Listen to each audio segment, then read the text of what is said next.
그래서 이제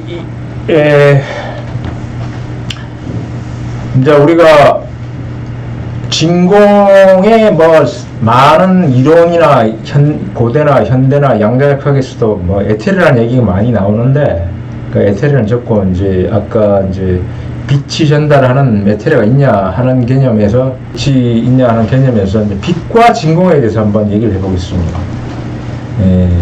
그 다음에 빛은 김선생님 잘 아시겠지만 이게 파동으로 전파되는 전자기파죠. 그렇죠. 전기장과 자기장이 이제 교차하면서 이게 이건데, 전자기파는 빛의 속도로 나가고 이게 이제 가고 있습니다. 그래서 빛이란 것이 전자기파인데 보통은 우리가 아는 빛은 가시광선이거든요.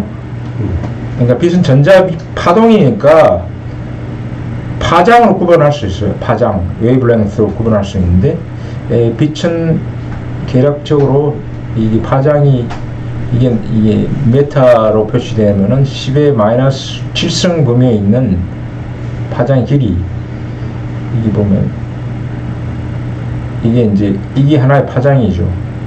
이 파장이 이 가시광선에서는 10의 마이너스 8승 메타 정도. 이게 1초에 얼마큼 또 떨리느냐 하는 게 프리퀀시 진동수인데, 주파수는 10에 15성 정도 되는데, 그보다 그 파장이 긴 게 이제 적외선, 파장이 짧은 게 자외선. 파장이 짧아지면 에너지도 적어지고, 파장이 길어지면 에너지도 작아지고, 파장이 길어지면 에너지도 세집니다. 그래서 이제 엑스레이 같은 게 에너지가 세지고, 그 다음에 우리가 듣는 FM, AM 라디오는 이것도 전자기파인데 에너지가 작은 거죠. 근데 태양의 스펙트럼을 보면 거의 가시광선에 집중되어 있습니다. 그래서 이제 이게 자외선 쪽이 일부 있고 적외선이 있고, 그래서 우리가 이제 태양 빛을 통해서 이제 지구가 환히 밝아지고, 이걸 보니까 생각나는 게, 우리가 왜 나무나 이 파리가 파랗게 보이나 초록색을 보이나 하여 보니까 이 초록에 가장 맥시멈 있더라고요. 이 파장이 강도가. 그래서 그렇지 않나 그런 생각을 해보는데. 아니 그 제일 많다는 거지. 네, 그러니까 제일 양이 많은 게 녹색강. 녹색강이니까 이게 식물들이 녹색강을 흡수해가지고 뭐 광합성을 하지 않나, 뭐 이러니까 최적화돼 있지 않나 그런 생각이 보이더라고요. 이제 다시 뉴턴 얘기를 해보겠습니다. 뉴턴은 빛은 입자라고 했죠. 뭐 잘 아시겠지만 이게 뉴턴의 입자설, 이게 이제 아까 말한 옵틱스라는 책에 이제 많이 정리해서 나왔습니다. 빛은 질량이 없고 단단하고 완벽한 탄성체, 이런 식으로 기술을 한 모양이더라고요. 그런데 사실은 빛이 파동적인 성격이 가속 나타나니까 뉴턴이 아마 중간에 입장을 약간 바꾼 것 같아요. 빛의 입자와 파동의 특성이니까 이중적인 것이다. 지금 양자역학적으로 말하면 맞는 얘기죠. 빛은 이중성이 있다, 이런 식으로 해가지고 이 사람이 입자에서 파동이다. 선구자적으로 얘기했다고 생각될 수 있는데, 사실은 보니까 빛의 입자라고 주장하기는 너무 이상하니까 파동 특성이 있다라고 했던 것 같아요. 사실 근데 이게 이 파동은 나중에 파동으로 밝혀지는데, 그게 이제 파동설 주장하는 사람이 이제 하이헌즈라는 그 뉴턴보다 좀 약간 10년 앞선 사람인데, 김 선생님은 하이헌즈라는 말 들어보셨어요? 안 들어봤어요. 이게 그 옛날에 우리가 배울 때는 호이겐스라고 그러는데. 호이겐스 원리. 호이겐스 원리라고 그러는데, 제가 이게 그 발음. 저 사람이 호이겐스네. 예, 원어 발음 보니까 하이헌즈가 가깝더라고요. 우리는 다 호이겐스라고 하는데, 이게 네덜란드 말이라서 이게 G가 H 발음으로 나요. 하이헌즈. 그래서 이제 인터넷 찾아보면 이 단어도 나오거든요. 그래서 하이헌즈라고 하는 게 최근에는 더 맞을 거라고 생각되거든요. 네덜란드 발음이 하이헌즈라 이거지. 이게 발음 기호니까 하이헌즈라고 돼 있고, 이 사람이 주장을 했죠. 그 다음에 그러니까 이 사람 백업하는 그 학자들이 꽤 있었습니다. 그래서 이제 유명한 사람인지 프렌넬, 이게 S로 빠지고 프레넬이라는 사람, 이 사람이 있었고, 그 다음에 토마스 영, 이 사람들이 이제 이 하이헌즈, 호이겐스 이론을 많이 뒷받침하면서 실험과 이론을 제공했죠. 우리는 뭘 배우냐면 영의 실험이라 해요. 이게 영 실험. 토마스 영. 저 사람이지. 그래서 이 이중 설리시에 의한 간섭, 해저 간섭. 이게 파동이냐, 파동 특성이 이제, 빛의 파동 특성이 세 가지로 요약할 수 있는데, 디프렉션, 회절, 인터퍼런스, 간섭, 그 다음에 폴라리제이션, 분극인데, 회절이 뭐냐면, 하나의 파동이 좁은 공간을 통과되는 나타나는 현상으로 이런 현상이 보이는 거죠. 그래서 이런 회절이 두 개의 구멍을 통과할 때는 이게 파동이 겹쳐져. 이게 이제 토마스 형이 스케치한 건데, 이중 슬릿을 통해서 이렇게 이중 슬릿. 자기가 직접 그린 그림이더라고요.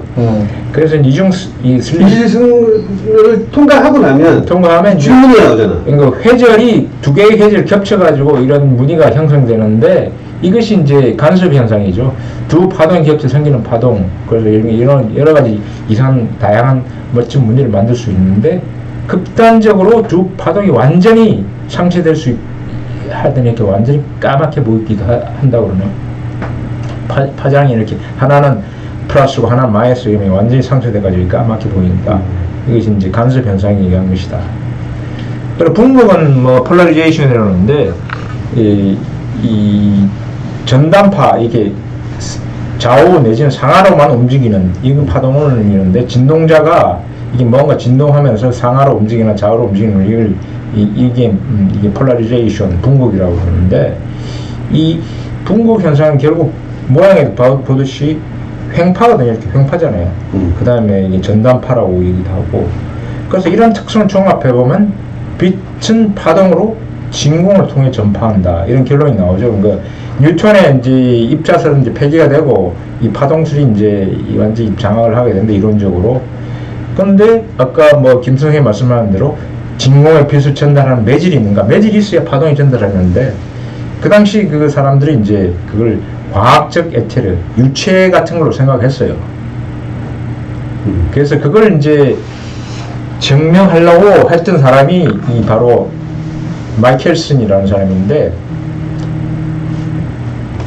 이 사람이 이제 이걸 이제 실험한 결과를 발표해가지고 미국 최초의 노벨 물리학상을 받았죠.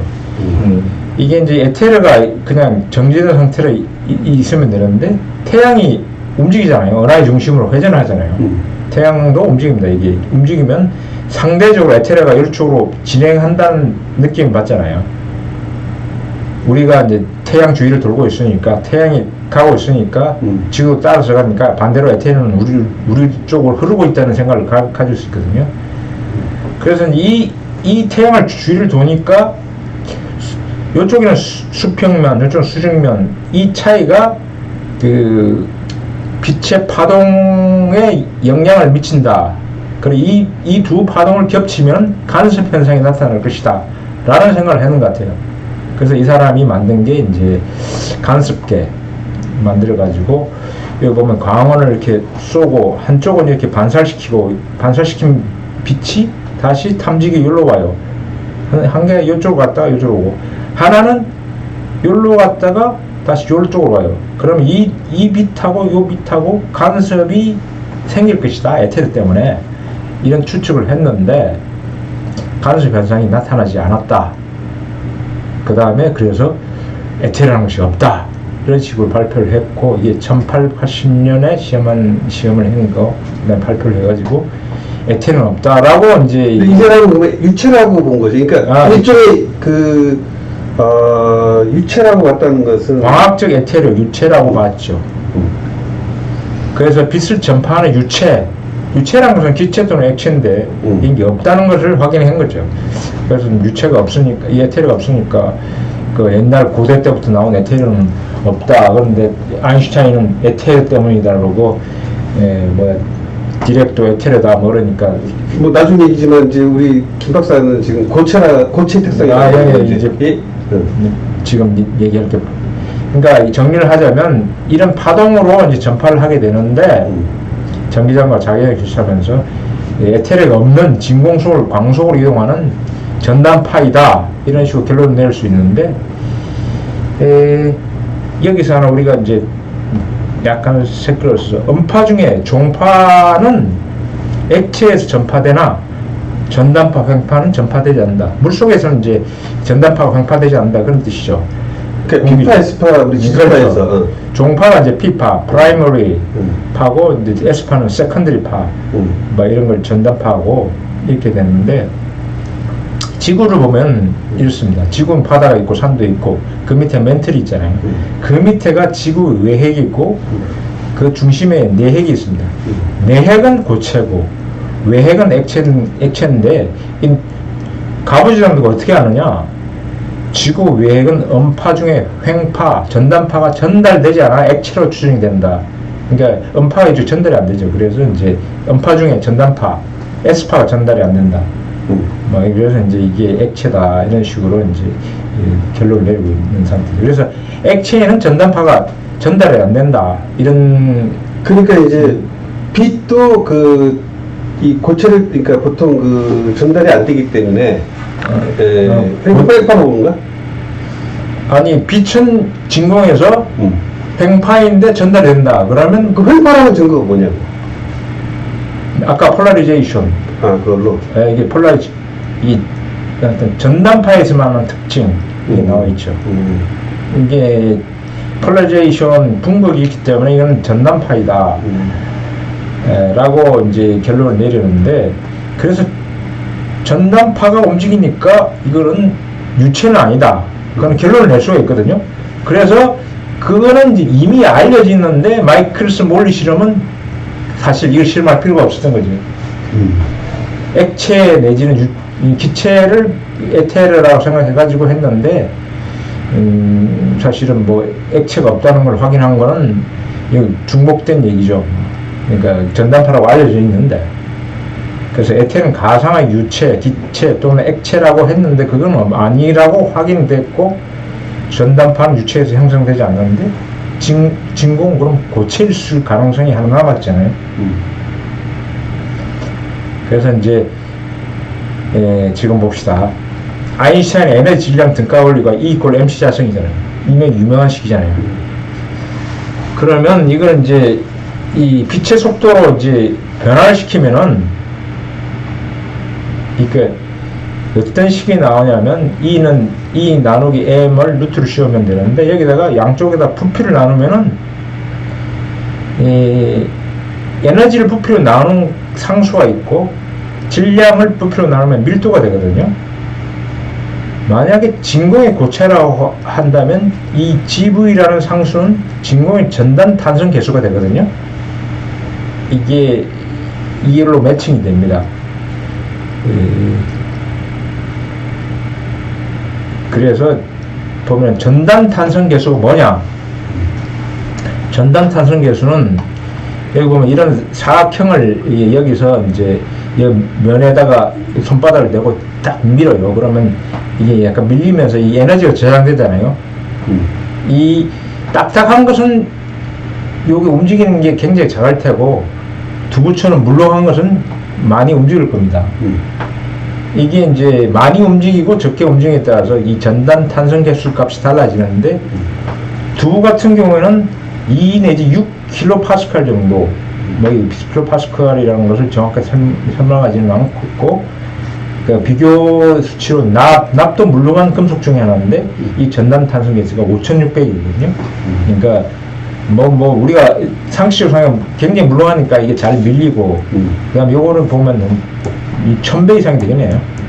1000배, 2600, 2800, 1000배 정도 뭐 되는 정도. 그러니까 이게 밀리지 않는다 납 같은 경우는.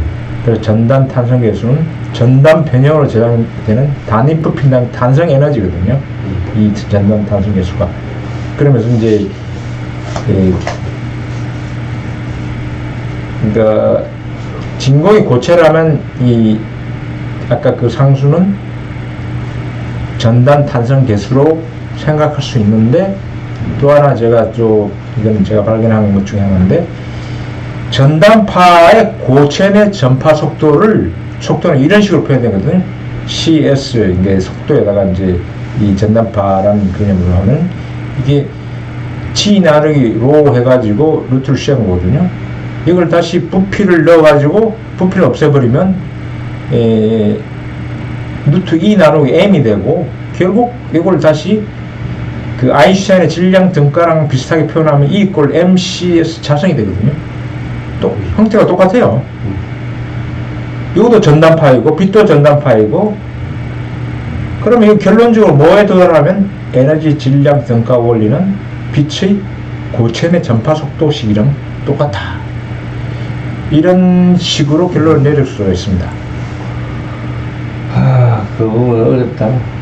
그러니까 이 여기서의 그 M이라고 하는 것이 결국은 그 고체라고, 이 고체라고 하는 것이 왜 M은 질량.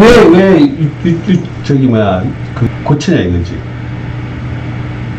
고체일 가능성이 있다고, 이게 보면 이 분국 현상으로는 분국 현상을 볼 때 전단파로 가거든요. 전단파는 액체 속에서 전파가 안 돼요. 전단파는 그러니까 그 압력파는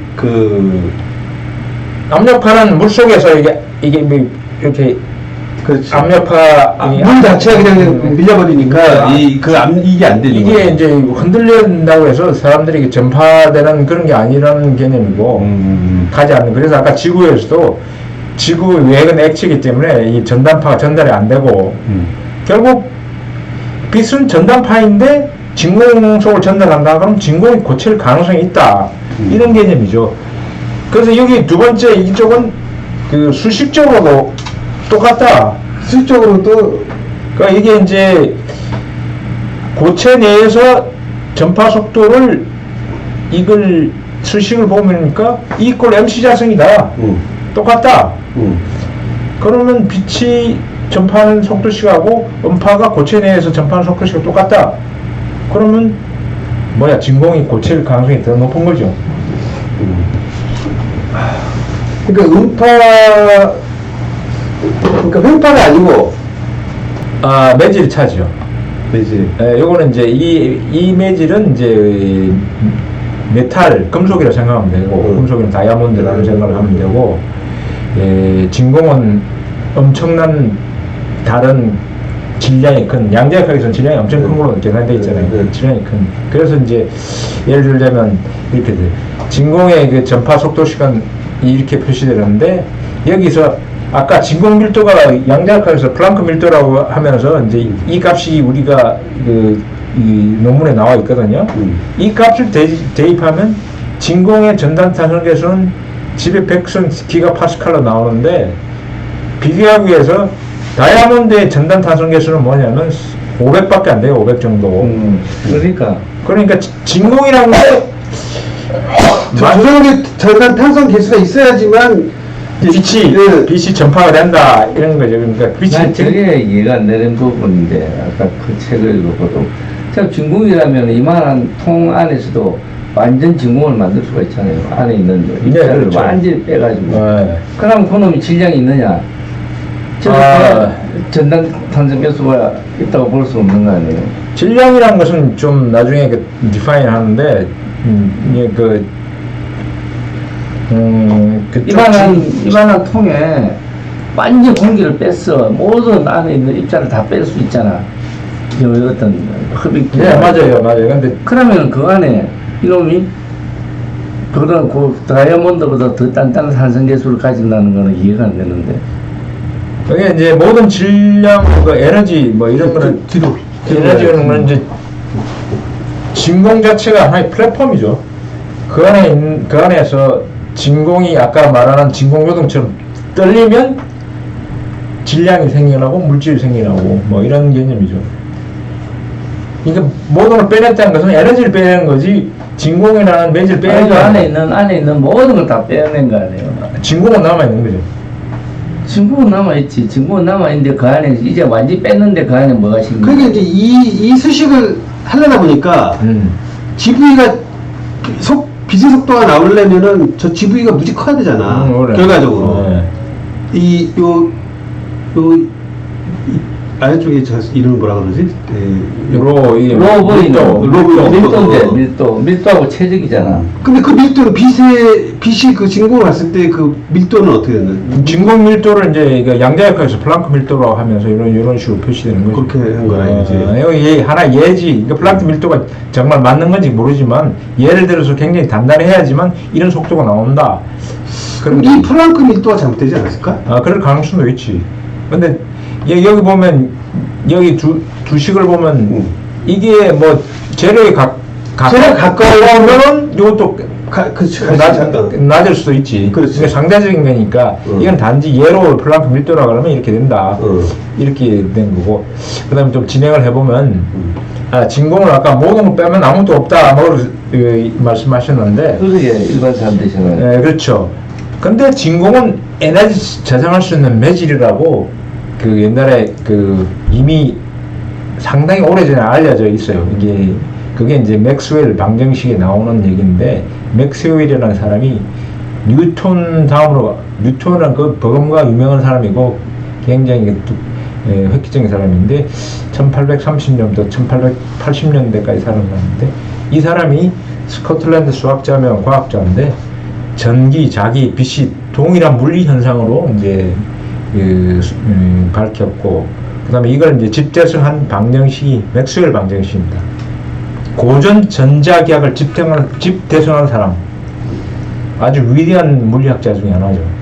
뉴턴 다음으로, 내지는 뉴턴이랑 거의 비근가는, 그래서 뭐 뉴턴 역학에 비견하여 물리학에서 제2의 위대한 통합, 뭐 이런 The Second Great Unification in Physics. 이 사람이 이제 이런 가우스 법칙, 자개장에 대한 가우스 법칙, 맥스웰, 암페어 맥스웰 법칙, 페라데이 법칙을 이제 통합해서 맥스웰 방정식을 만들었습니다. 이게 4개의 법칙으로 구성된 게 유명한 맥스웰 방정식이죠. 그 사람이 많이 50도 못 살았네. 그런가? 48살. 너무 똑똑해서 이제. 이 사람 4가지 방정식이 하나가 뭐냐면 암페어 맥스웰 회로 법칙입니다. 그러니까 전기와 흐름, 전류와 흐르는 전선을 따라서 주변에 자기장이 생기거든요. 그 물리학이 잘하는 건데, 이 자기장식을 보면 식이 복잡해 보이긴 한데, 여기 나온 상수가 2개가 있습니다. 하나가 진공 투자율이고 하나는 진공 유전율이거든요. 이게 투자율은 뭐냐면, 유전율은 뭐냐면, 유전 상수를 하며 내부의 전기장애가 걸리면 어떤 매질이 저장할 수 있는 전기 용량이거든요. 뭔가 매질이 있으면 전기를 저장해요. 근데 진공에도 유전율 값이 제로가 아니고 있어요. 진공 매질의 유전율은 이 값이다. 이게 나와 있고, 이건 뭐 물리학 쪽에서 이제 나와 있는 상수고. 그 다음에 투자율은 뭐냐면 외부, 이건 전기장이고, 이건 자기장에 대해서 어떤 매질이 자화하는 정도. 그래서 진공도 자화를 해요. 그래서 이걸 진공 투자율인데, 이것도 이 값이 있어요. 진공이 아까 뭔가 뽑아서 아무것도 없으면 뭐 이런 상수가 존재할 수가 없죠. 근데 진공이 존재를 하거든요. 그러니까 진공은 에너지를 저장할 수 있는 매질이다. 그게 이제 1800년, 이게 말하자면 이 맥스웰 방정식이 이게 한 1800, 이게 몇 년 정확히 모르겠는데 언제 이쯤에 발표가 된 거예요.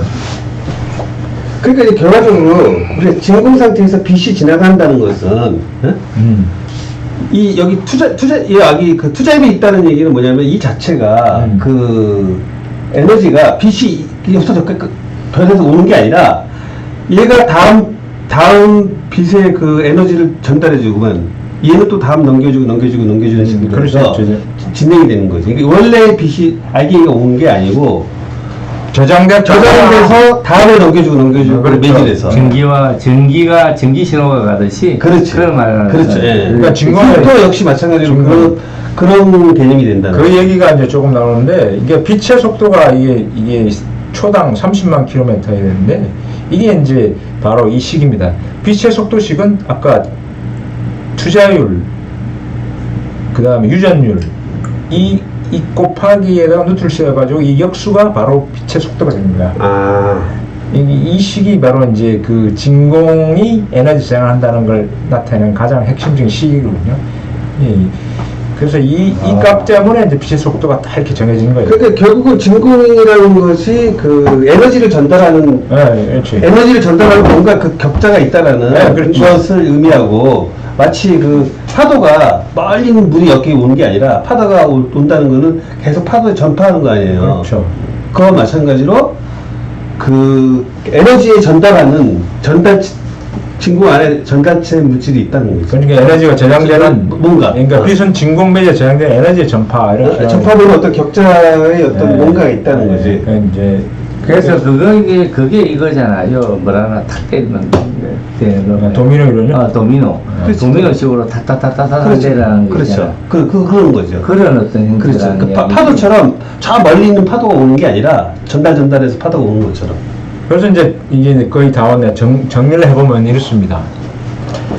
1690년대 뉴턴은 아무도 없는 공간에 중력이 작용하는 이게 불가다고 했고, 그 다음에 아인슈타인은 시공간이 흰다. 흰다. 뭔가 흰다는 건 찌그러진다. 뭔가 스트레스 받는다는 뜻이고, 그 다음에 1821년 아까 빛은 전단파이고, 전단파는 기체나 액체에는 전달하지 않는 고체만 전달하는 게 전단파이고, 그 다음 마이켈슨 몰리 실험에서는 유체는 아니다. 이렇게 실험적으로 밝히신 거고, 그 다음에 양자역학의 진공밀도는 매우 크다. 이 플랑크 밀도, 이게 1960년대 이때 이론적으로 나온 얘기고, 그 다음에 아까 맥스웰 1830년대 얘기거든요. 이게 진공유전율은 진공은 어떤 매질이다. 이런 식으로 얘기된 거고, 그 다음에 제가 이제 이건 발견한 거고, 이제 빛의 전파 속도식, 그 다음에 아인슈타인의 그 에너지 등가 속도식하고 고체 내 전단파, 이 어떤 메탈 내 음파, 전파식은 동일한 형태를 가졌잖아요. 그러니까 빛이 진공을 전파하는 거하고 음파가 고체 속에 전파하는 거하고 가장 동일한 양상이다. 그래서 1910년대 속도가 상당히 느리지만서도 같은 양상이다. 같은 식이죠. 같은 E 이꼴 MC 자성이 똑같이 적용이 된다. 똑같이 나오는데, 근데 C는 하나는 음파 속도고, 그 빛은 하나는 빛의 속도고 이렇게 되는 거죠. 식은 같다. 식은 같다. 아주 정확하게 같다. 그거는 이제 그 E 이꼴 MC 자성은 결국 그 전자계에서 결국 나온 거고, 이 음파 속도식은 기계공학에서 나온 거잖아요. 근데 그게 두 개가 똑같다는 것은 굉장히 이상하잖아요. 그래서 진공은 고칠 가능성이 높다. 뭐 이런 게 이제 이번 강의의 하나의 요약된 결론이고, 그래서 아까 뭐 진공의 구조 얘기를 했는데 그런 얘기를 한 사람이 있어요. 이게 이제 핑켈슈타인이라는 이 조지아 공대 물리학과 명예교수, 아주 도인처럼 도사처럼 생겼지만, 이 사람이 이 책을 썼어요. The Philosophy of Vacuum, 진공의 철학이 있었는데, 이 사람 얘기가 이쪽에서 나온 얘기가 진공의 구조가 현대 물리학의 핵심 문제이다.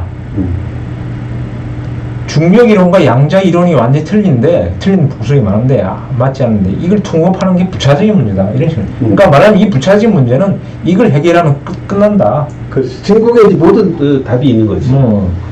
왜냐면 사실 나도 아무 생각해도 이게 이 빛이 그냥 매질이 없이 그냥 진행된다는 거는 사실적으로 그렇잖아요. 그러니까 그 옛날부터 고민했던 문제인데 지금은 진공에 대해서 뭔가 있다. 양자역학에서는 진공 요동이 있고 뭐 어떤 구조가 있고, 그 다음에 진공은 그 끈 이론으로 뭐 끈으로 돼 있다. 슈퍼 스트렝스 이런 것들이 많이 얘기가 많이 되고 있어요. 그거는 뭐 이론적으로 막 복잡한 얘기니까 뭐 이런 얘기들이 많이 나와. 진공의 구조가 뭐냐. 그래서 다음에 할 제 주제가 이제 진공 매질이 존재한다.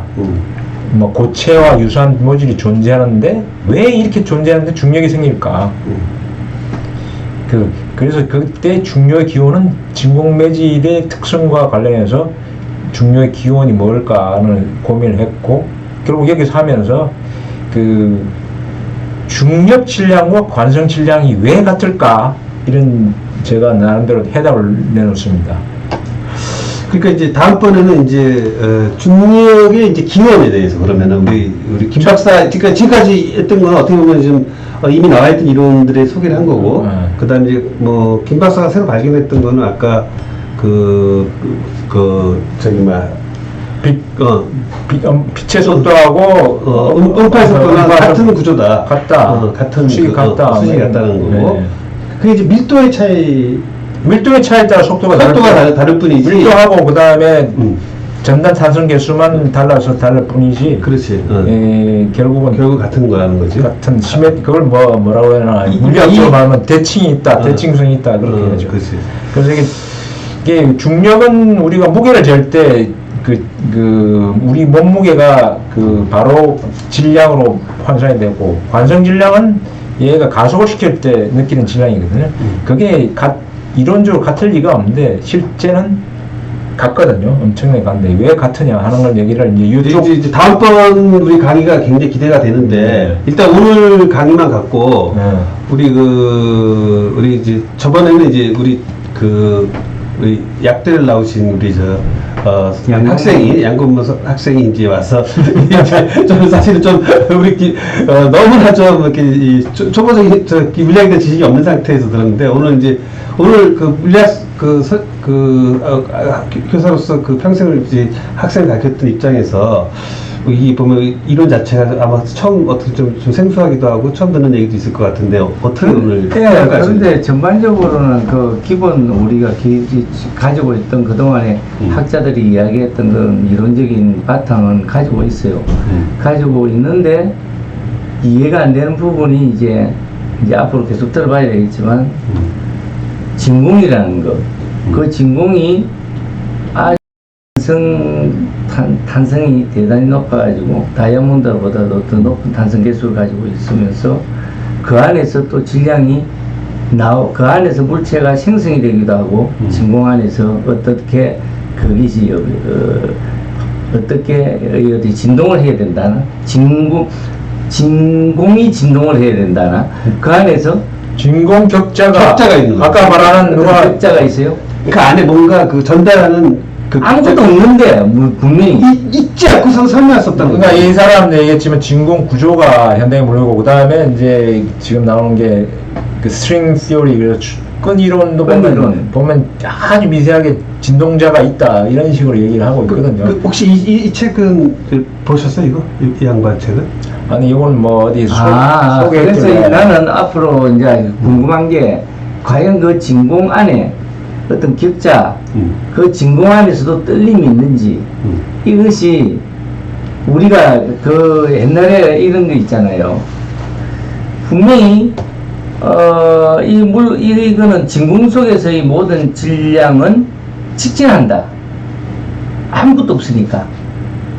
지금 아무것도 없으니까 이 물체를 놓으면은 분명히 이거는 직진 운동이지 파동 운동을 할 수가 없어요. 배질이 없으니까. 그 얘기를 그게 이제 관성 운동하고 중력의 운동을 매칭시켜가지고 다음 강연에 그 강의가 또 나오구나. 그래서 거기에 보면은 더브로이의 물질파가 나온다고. 왜 그거 얘기도 나올 겁니다.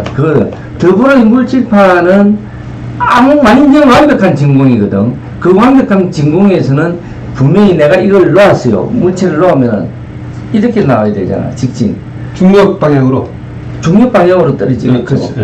아니면은 진공 속에서 아무런 옆에 물체가 없다 할 때는 놓으면 관성에 의해서 이러면 끝없는 직진 운동을 하겠지. 좀 더 앞으로 오셔야겠네요. 끝없는 직진 운동을 하겠지. 관성 운동 그래서 관성 운동은 그래서 그 관성이라고 하길래 내가 이제 엎드려 생각나는 게 아무런 지금 이제 그런 만류력이 작용하지 않아. 그럼 끝없는 관성이라는 것은 끝없는 직진 운동을 하는 거예요.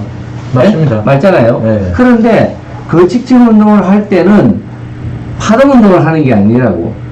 분명히 맞죠. 그런데 이걸 갖다가 더블이라는 사람이 해보니까 더블 나누다가 mv분의 h라는 h가 방상수거든. 질량 곱하기 속도라고. 그 속도를 가지고 있는 놈을 곱한 것 분의 h의 파동성을 가지고 있더라는 거지. 그게 그러면 전자가 돌고 있어. 전자가. 예? 이 전자가 도는 것도 마찬가지야. 전자가 도는 것도 일단 이렇게 도는 것처럼 보이지만서도 사실상은 이렇게 돌고 있다고. 정확한 파동성을 가지고 돌고 있는 거야. 그럼 분명히 진공인데도 안에 뭔가가 있구나. 하는 걸 갖다가 내가 지금 그렇다면은 이 진공 안에서도 안에 지금 우리 김 박사님이 이야기하는 이 다음엔 주제 바로 진공의 구조가 예. 현대물리학의 핵심 문제라고 하면서 또 예. 나오는 이런 부분하고 나 결부가 돼서 예. 상당히 기대가 되거든요. 예. 그래서 제가 지금 한 책은 이게 제1책 중력이가 새로운 우주의 이제 핵심 주제가 되고, 그 다음에 아까 전자가 뭐 이렇게 돌고 하는 그런 얘기를 이제 여기서 이제 두 번째 책에 했는데, 저는 뭐 전자 자체를 그 어떤 입자로 보는 게 아니라 전자가 어떤 사실 전자하고 양전자 합치면 빛이 되잖아요. 전자하고 양전자 합치면 이제 감마선이 나오면서 이제 결국 이게 말하자면 거꾸로 말하자면 전자는 이 빛의 특수한 형태. 특수한 형태로 본다. 그렇죠. 그러니까 두 개가 합쳐서 빛이 되고, 결국 빛은 다시 전자고 양전자가 되고, 그래서 A 플러스 B는 C일 때 C의 구성성분은 A하고 B잖아요. 그러니까 빛은 전자하고 양전자가 합친 거다. 그런데 일반적으로 우리가 생각할 때는 태양의 빛이다 하면 태양의 그 에너지에 의해서 그 수소 핵융합에 의한 그 에너지가 빛으로 바뀌어가지고 우리 지구로 오고 있잖아요. 그래서 그 핵융합의 핵심이 그 전자하고 그 다음에 거기 있는 그 양성자가 합치면서 중성자가 되고, 그 다음에 거기서 그래서 양과 음이 만나서 빛이 나오고, 그 다음에 거기서 중성미자라는 또 미립자가 나오거든요. 그래서 그 미립자를 쭉 설명을 많이 자세히 했구나. 여기서도 그런 얘기 나오고, 여기 나오고, 그래서 이제 모든 게 하나의 통일 설명하려고 이게 하는 게, 그 다음에 이게 마지막 책은 이제 이게 미립자들도 결국 진공, 이런, 여기 보면 이게 격자로 뭐 해놨잖아요. 제 격자의 어떤 여기도 마찬가지로 이 진공 이론에서 그대로 그 똑같은 형식으로 인가한다는 거죠, 미립자도. 모든 걸 이제 통일되게끔 이 세 가지 책에 설명하고, 결국 이제 이 세 권을 이해한다는 건 뭐냐면 소위 말하는 통일장 이론을 우리가 유니파이드 이론. 그런 게 지금 내가 이 진공에 대한 걸 갖다가 이럴 수도 있겠다는 것이 내가 지금 우리 김 박사님 이론이 관심이 딱 있어지는 거야 지금. 그렇죠. 갑자기. 지금 그러니까 우리가 지금까지 알고 있기로는 저 별에서 오는 빛이 몇백 광년을 통해서 여기까지 왔는데 그 출발한 빛이 우리한테 온 것이라고 느꼈잖아요, 그동안에는. 맞죠. 그건 맞죠. 아니라는 거지. 왜? 전달이 되니까. 전달. 예를 들면은 저 멀리 파도가 왔을 때 저 태평양에서 온 게 아니고 태평양의 파동이 우리한테 전달하는 것처럼. 여기 있는 물이다. 막 그런 하나의 도미노 현상으로. 그러니까 처음에 하나의 때리는 놈이 이것이 전달이 안 되고 그 놈은 에너지만 전달해 준 거예요. 그렇지. 그렇게 본다는 그러면 이야기를 하는 거잖아요. 빛도 그런 식으로 오고 있다. 이런 뜻이 그런 개념이지. 맞는 얘기네. 그렇게 비유할 수 그렇게 하면은, 그러니까 우리가 보는 저 빛은 원래 우리가 지금 눈에 들어오는 빛은 원래 왔던 빛이 아니고 여기서 나한테 전달된 에너지가 여기 나한테 그렇지. 그런 식으로 얘기하면 되지. 그럼 시간은 그만큼 걸렸잖아. 그 걸리든 말든 그건 관계없네. 그거는 전파 속도고, 전파의 속도, 파동이 전파되는 속도라는 거죠. 그렇지. 바로 그러면 그 당시에 그 놈이 바로 이렇게 온 것이 아니라 전달해서 왔는데 여기 왔을 때는 어떻게 구현이 됐다는 뜻이야? 그렇죠. 전자가 나눠지면 빛이 되잖아요. 똑같은 현상이 나온 거예요. 이 에너지가 아까 양자떨림처럼 이게 이제 분화가 돼서 그 에너지가 분화시켜서 나한테 딱 분화가 되는 거예요. 여기 와서는 분화가 되어버렸다. 그러니까 미립자들도 이제 처음에 생긴 미립자들 중간에 변질돼서 오기도 해요. 그게 이제 변질이 됐다가도 결국은 그러면은 여기 와서는 그렇게 바뀐다. 다시 조합되고, 그게 이제 그 얘기 있어요. 그 중성미자가 세 가지 종류가 있는데, 태양에서 오는 중성미자 세 가지 종류가 이 지구에 도달하면 변형돼서 와서 이론치하고 예측치고 그 실제 측정치가 다르다 그래가지고 한참 그 이론하고 왜 식체가 다를까 고민해가지고 결국 중성미자는 중간에 와서 뭐 어떤 다른 중성조 바뀌었다가 또 바뀌었다 그런 이론이 나오면서 결국 그렇게 된다라고 하는 얘기가 있어요. 그래서 이 모든 이 물질 세계라는 것이 그 당시 이제 아까 그 러드포드의 원자 모형을 보면은 러드포드 씨가 뭐라고 했냐면 톰슨의 제자였다고. 그러면 이 사람이 톰슨이 말했던 아까 그 원자 모형이 틀렸다. 자기는 뭐 전자가 이래 도는 것이 완전한 구형이 아니라 파동성을 가져야만이 에너지를 잃지 않는다고 했거든. 에너지를 잃지 않기 위해서는 정확하게 여기서부터 그 mv분의 h의 정수배야. 아까 더불어의 아까 내 물질파라고 했는데 그 물질파의 정수배가 정확하게 3배, 4배, 5배, 6배 이런 정수배가 딱 떨어질 때만이 그 궤도가 안전한 궤도가 돌 수 있다는 걸 했다고. 자, 나는 그걸 보면서 이것이 이 진공이라는 것도 역시 우리가 생각하는 그 진공이 아니라 지금 이제 김 박사님이 앞으로 주장할 그런 어떤 지금까지의 그 안에서 진공 안에서 어떤 게 외침이 되고 떨림에 따라서 물질이 생성이 되고 그렇죠. 중성자가 나올 수도 있고 이렇다는 얘기 아니에요? 추가 얘기는 나중에 이제 그거는 이제 자 오늘은 자 옆에서 이제 너무 많이 나가신 것 같은데.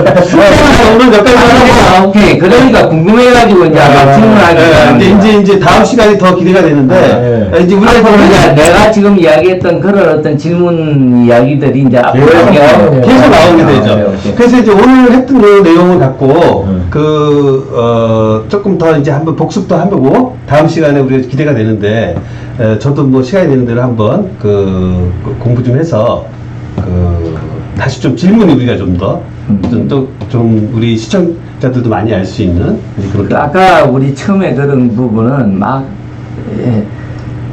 식이 나오고 뭐 이래 한 것들은 일반인들은 잘 모르겠는데.